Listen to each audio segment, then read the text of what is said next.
Deputy Leader, Mr. Zaki Mohammed.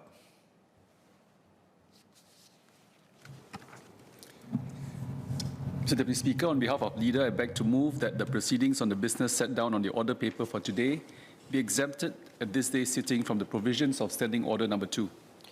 The question is the motion moved by the Deputy Leader. As many as are of that opinion say aye. Aye. To the contrary say no. I think the ayes have it. The ayes have it. Mr. Yip Hon Weng.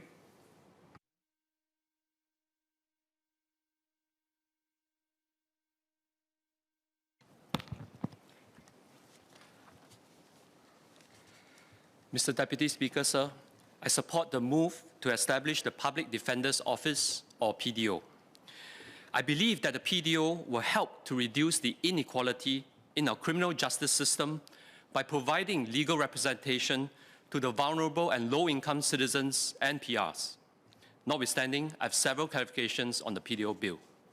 First, Mr. Deputy Speaker, sir, there needs to be clearer delineation of the various legal help channels available to low-income groups who face criminal proceedings.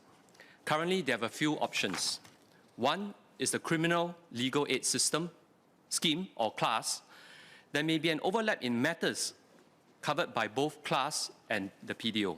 For instance, if an applicant is eligible for both class and PDO, that is, if both offences are non-capital offences under the Penal Code, and if the applicant qualifies under both means tests, will there be redundancies to have both class and PDO capable of providing the same aid? One way to ensure efficient resource allocation is to create a clearer distinction between the nature and the types of cases that the PDO and class should respectively take on.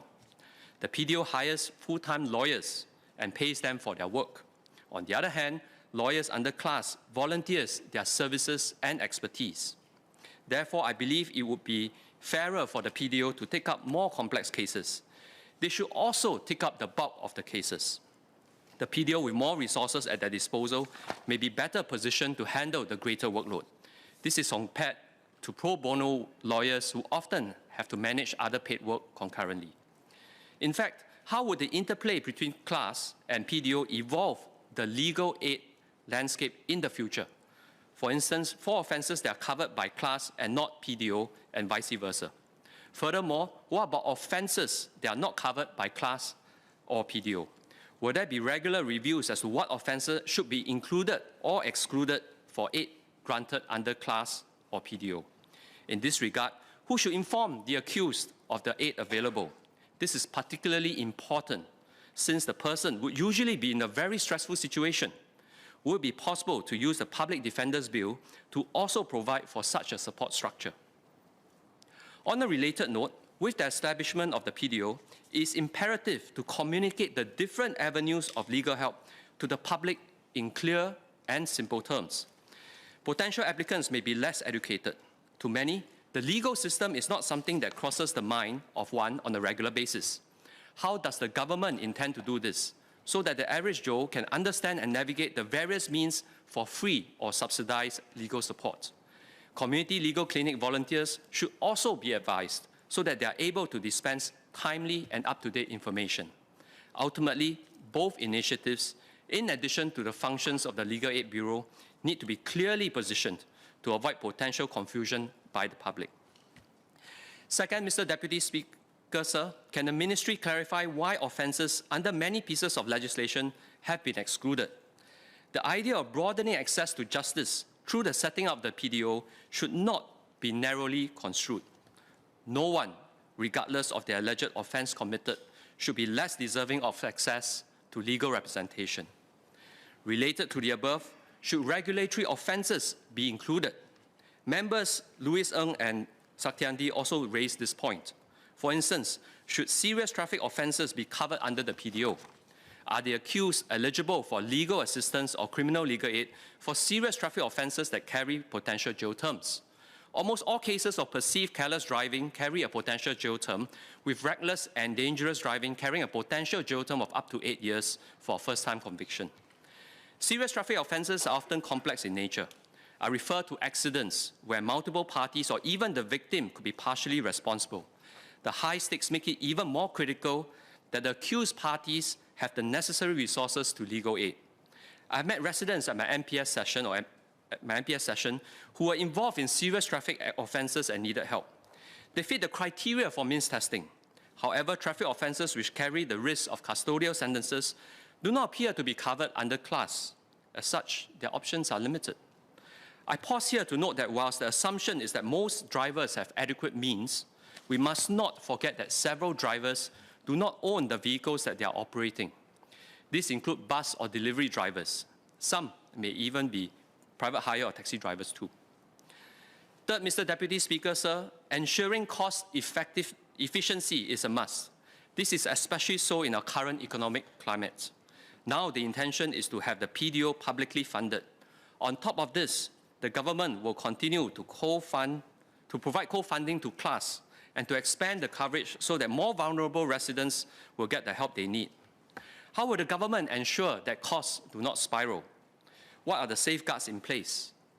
There are calls for the government to cover more people with higher income under the PDO scheme. While it is good to ask, we should also be mindful of how it is going to be paid for by the government and how public taxpayers' money are spent. The Minister has previously cited cases of abuse in his statement. In some of these cases, the accused persons may meet the means and merits eligibility criteria, but could be morally undeserving of aid. One example was a war criminal in Australia who incurred close to $1 million in costs to defend him. It does not necessarily take a crime of international impact to be widely considered morally reprehensible amongst citizens. One example is the case of violent crimes against children, like sexual assault or severe abuse. If the accused has been found guilty but appeals against the sentence, citizens may find repugnant to have taxpayers' money used to defend such a heinous person. Moreover, what safeguards are there to prevent people from misusing the PDO to make all sorts of appeals against the legal process? Having safeguards on keeping costs down will also go some ways in preventing abuse of the legal process. Aid should not be granted to unmeritorious applications. An example of such an application can be seen from the recent appeal of an appellant against her sentence of 30 years imprisonment for, amongst others, the killing of her maid. Therein, the Court of Appeal found the factors which were raised in the appeal to be wholly without merit. Fourth, Mr. Deputy Speaker, sir, we need to ensure adequate manpower for the PDO, which will consist of an entirely new department. Back in 2014, the Chief Justice said that Singapore faces a shortage of lawyers in criminal law. There seems to be little relief since. Private law firms continue to report a talent crunch. Can the ministry share statistics on how many practicing criminal lawyers are there currently in Singapore? How can we recruit adequate talents to fill the new roles? And how do we attract more criminal lawyers without adversely affecting the rest of the criminal law landscape in Singapore? Fifth, Mr. Deputy Speaker, sir, we must strike a balance with protecting the victims' legal rights. What about circumstances where victims that wish to separately seek personal redress and private prosecution is needed? For example, if the injury is not particularly serious, but these victims may want to seek a vindication of their rights. If they are unable to afford lawyers and are too emotionally distressed and tied up to navigate the legal process with minimal support, who can they turn to for help? Are there cases where victims feel pressured to drop charges or to settle for the first offer of compensation due to the lack of funds? Who can victims turn to in such situations? In conclusion, Mr. Deputy Speaker, sir, everybody deserves equal access to legal advice and representation. This should be regardless of their financial circumstances. I've met some of these vulnerable residents at my MPS sessions. One of them is Mr. C. He works in the F&B sector and was charged with committing a criminal offense while he was drunk. He came to see me at MPS as his last resort. He needed professional legal advice and representation, but his income and means were limited. While he could be eligible for certain pro bono legal services, he was unsure of where to seek help. Community legal clinics could take weeks to see an applicant, and only for 20 minutes each time. Mr. C was anxious that he will not have fair access to justice. Taking into consideration the nature of his offense was rather complex. The PDO will help to provide assurance to residents like Mr. C. Ultimately, all of us cannot bring justice to the poor every day.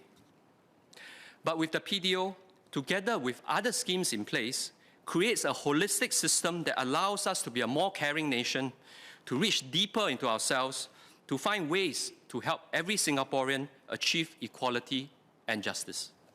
We will be a dead society if we do not make every effort to lift people up from the bottom. We need to have a criminal justice system where dedicated officers have their eyes, their ears, and their hearts open to the difficulties underprivileged people face, and to make the courts see the pain and respond. It is an exalted mission, a mission of maximum importance by releasing underprivileged people from the bondage of powerlessness. As part of the larger system, the PDO will narrow the gap between the rich and the poor, and more importantly, it keeps the promise of justice and equality alive for all Singaporeans.